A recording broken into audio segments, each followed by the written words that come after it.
everyone, I'm Paul Bertorelli reporting for Aviation Safety and AvWeb.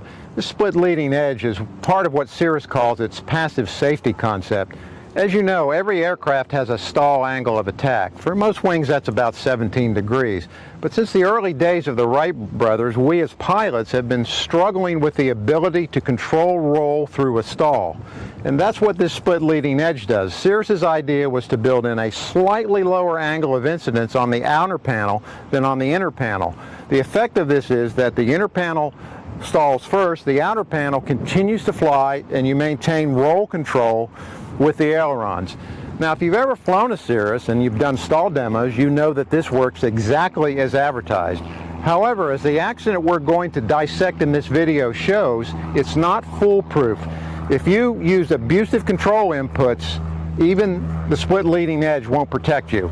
Here's the setup. This accident occurred in February of 2008 at Lindsay, Oklahoma, which is just south of Oklahoma City. The flight took place close enough to Will Rogers Airport to be tracked by terminal approach radar. According to the NTSB's accident report, the pilot of the Cirrus SR22 took off with an instructor to complete a flight review.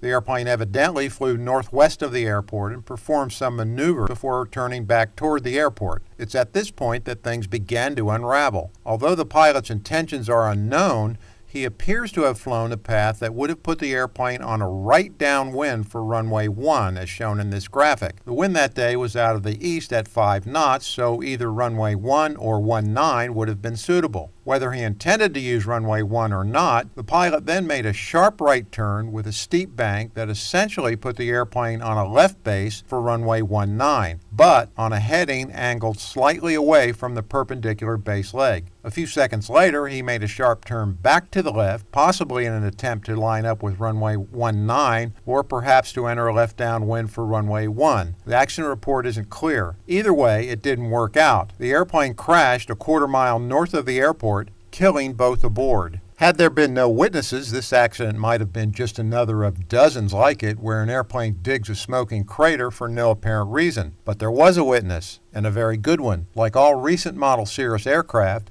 the SR22 had a glass panel suite, the Aviation Integra. Despite the post-crash fire, the NTSB retrieved enough data from the Integra to reconstruct this flight in this video.